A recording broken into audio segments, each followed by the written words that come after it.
Nahmadu ve nusalli ala Resulil Kerim. Muhterem Müslüman oğlum, Aradayın ahirki 10 gününe girip bardık. Aradayın ahirki 10 günü Ümmeti Muhammed sallallahu aleyhi ve selleme bir uluqamır olsa uluqamır nığmat Müslüman oğlum. Onu neyme? Kadir geceba. %100 şey ahirki 10 günün içinde. Ona hiçbir şey yok. Ama hayti bir gecesinde Peygamber desem diye ki tek gecelerde şunu koydan, fert gecelerde şunu koydan deyiptir. 21'ine, 23'üne, 25'inde ve 27'sinde ve 29'unda haydi gece bolsa bolamalı. Nemşi belledim yaptır ta ki ümmeti Muhammed sallallahu aleyhi ve sellem şuna beter tapmaklığa herit ol ibadetlerini köpeldiriyalak. Omşatay Müslüman oğlum şu gecesinden kadir bilmektik gerek her şebe kadras. Eğer kadir bedani ve eğer kadir nedani ne var şu kadir giyeceğin o da adamlarda kadirli bolup düşmüyor Müslüman oğlum. Türkmenliğinde de aytiyan kurumlar ne diye her tahtaşanını hıdır bil diye. Her tahtaşanını hıdır bil. Her gecenin kadri bil diye Müslüman oğlum. Her gecenin kadrini tutmakta gerek. Mümkün ahir gecemiz olsun. O tak geçsek bileyim, kavra girsek o tağdan adam ne kadar can çekecek, ol ayrı bir kurcun. Şu tağdan her gecenin kadri bilmek gerek. Ama kadri gecenin öyle bir ayrı timur ulukan bir nağmat Müslüman oğlum. Ki şu an kılın ama Suriye kadr iğnegli. İnna enzelnahu fi leyletil kadr ve ma adrake ma leyletul kadr. Leyletul kadri hayrun min elfi şehr. Allah Teala ne diye? İnna enzelnahu fi leyletil kadr. Bir şekilde Allah şu Kur'an'ı kadr gecede indirdik. Ve ma adrake ma leyletul kadr. Ey ümmeti Muhammed, ey muhateb, ey teniki Kur'an'a imanın ma. Ve ma adrake ma leyletul kadr. Ten ne bilen kadr gecenin nemeliğini. Leyletul kadri hayrun min elfi şehr. Kadir gece diye Allah Teala 1000 aydan kavud ettir diye. Yani tekten içinden erek koyuyor Müslümanlar.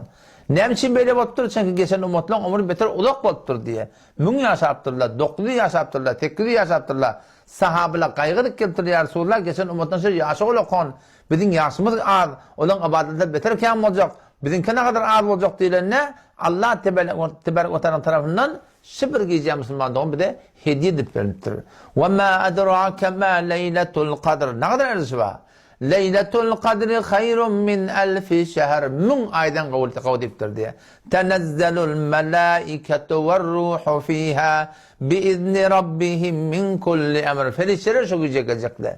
Hazreti Cebrail Aleyhisselam gelecekler. Selamun hiye hatta metla'il fecr. Taddanat yani şu gece sağlık talamıtlık olacak Müslüman oğlum. Otur şu taydan şigeceğin sından marahim yani kadri bilmektik gerek. Kutaylemedi, kemçiliklemedi, sıratla zobran etmektik gerek Müslüman oğlum. Yani kıynatakta Türkmen ilarasında bir ökünçlü bir narahatçılık bir yüren kıynandır yanında atlabadı orada. Aytmaklık bizim boynumda ve hem amel etmek bizim boynumda. Aytmak, amel etmek bizim boynumda ve aytmak, eşitmek Müslüman oğlum boynuna amel etmek hem senin boynunda. Bizden yani aydıp tavmaklık hayatında Müslüman oğlum. Kıynatakta Türkmen ilarasında kadriymiş deyip burada doğrulattırdı.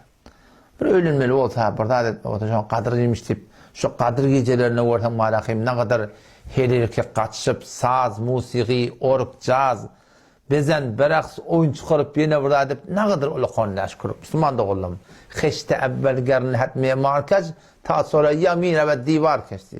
Avvalık televizyon kıyıcı kurdan sonu doğrulanmıyor. Sen toy edecek oldurdun. Durmuş kuracak oldurdun. Yaşayış başlayacak oldurdun. Şöyle bir yağda edeceksin başını güneye kaçacak. Ben başlamak Müslüman doğun. Bir yani var baştan öl.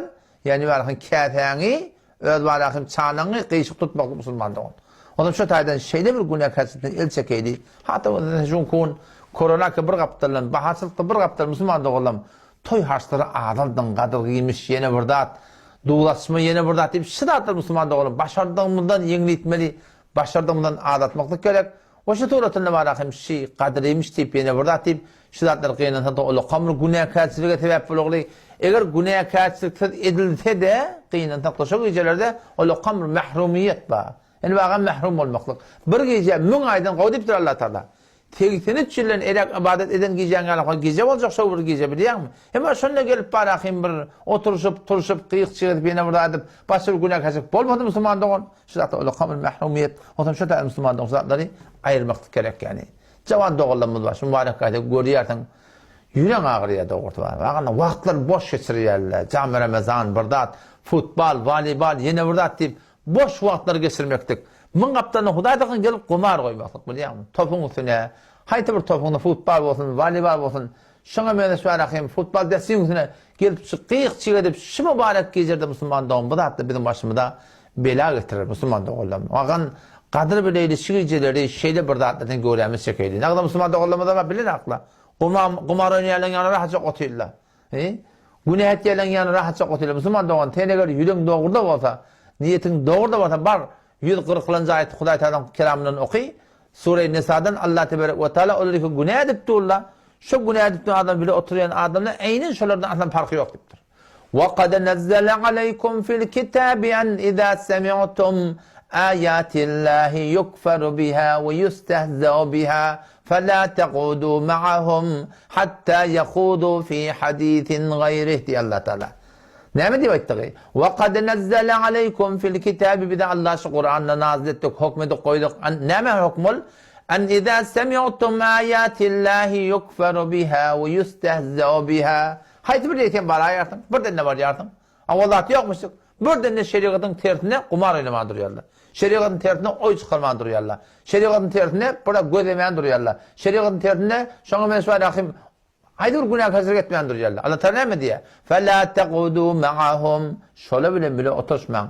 Hatta yahudu fi hadithin gayri. Başka bir guruna tavuşayan çağla. Şu günah karşısında tavuşayan çağla şöyle bile oturmayın. Otursan ne buraya? İnnekum idem mislum. Siz de en şöyle yalık dedi Huday Teala. O şol günah karşı cereteleri halal bil Kur'an adamlar haydur günah karşılık olmasın da Allah Teala onları kullen dininden çıkarıptır. Onların ki men yüreğim arasında deyip şolun yanına oturuyor Allah Teala ne deyiptir? Münafık deyiptir Huday Teala. Onun şu da Müslüman doğulam yani. Bakın şiratlardan bir kati göremiz çekmek gerek. Ölüm haçan gelecek belli. Bakın şu kabristana var. Ben yolum halyamın kabristana var diyeyim ben. Köp yatanın doğutlamız, cavan oğullar, ölmedik yigitler Müslüman doğan. Meneten hem haçan gittik giden var. O zaman şu taydan şiratlardan kati göremiz çekmek gerek. Ne kadar cavan oğullar da var. Harzi çıkarıp gece oturuyorlar. O gecede oturmalı geceleri de.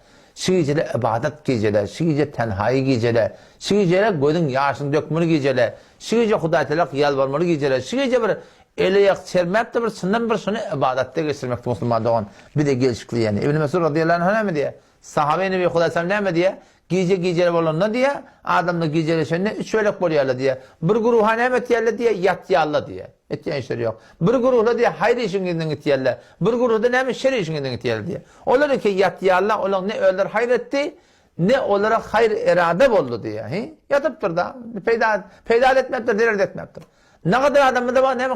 Kulun Hudan günah karşılığı etiyerler. Ki onlar ne mi? Öl dünyasını, dinini ne mi? Katı bir kıyınçılığı oklanan adamlar. O ne kadar adamlar kulun ibadetininden, doğruluğundan, yaraştırmanından, bir garibe kadar kömek etmeğinden yaşanmayan hayda bir Huday Teala'nın tüyyanlarını etmekle gittiği adamla şu bir Müslüman doğun şol diyen ki üçlüncüden olmak gerek yani. Oğlancıklama da silahları öyle değil. Pul çıkarıp yine burada oğlancıkla kadro oturacak deyip hoş olup gelip böyle belki vakit oturturlar. Oğlularımız ayıbı yok bu oğlularımız. Üçsüyle ceşini tuturlar. Ceşini tebellet olmasın yani. Üçsüyle yine o an taraf ceşini tuturlar. Aradan pul çıkartırlar, key giytirler, burada etirler Müslüman doğun. Müslüman için düzgün ne öyle, bunlarda bir irat yok. Ama oğullarımıza şunu öğretmek gerek, şu kadir gecelerinde Müslüman doğun, kadiriymiş deyip, burada deyip, şuforum kadir otoylu Müslüman doğun, bu da bizim oğullarımızı şu attan bir kıyışık bir terbiyetin içinde tanımaklık Müslüman doğun. O şey suratında bu gecen öyle bir Resulullah Aleyhisselam'ın khas bir öğlen duası var. Duası Allahümme inneke afuvun, kerimun, tuhibbul afwa fa'fu anni Allah Allahümme inneke afuvun ya Allah sen affu etmekle gavur yaratan kerimun ya Allah sen beterti lagri Allahümme inneke afuvun kerimun tuhibbul afwa ya Allah sen affu etmekle gavur yaratan fa'fu anni ya Allah beni bağışla deyip Allah Teala yalvarmakla gerek Müslüman doğalım. Elbette yine bir yanlışlık var ya da aramında ne kadar gözümün gören adam var Kadir gecelerinde taravıdan sonra mescid-i akademine 3 ikrikanlı namaz okuyor. O zaman bollu mu kadiye? Baba tenşe taravan öğdi, şu gecen ibadetinden Kadir gece deyip, Kadir namazı deyip, belli namaz yok Müslüman doğun. Kadir geceleri ibadet geceleri.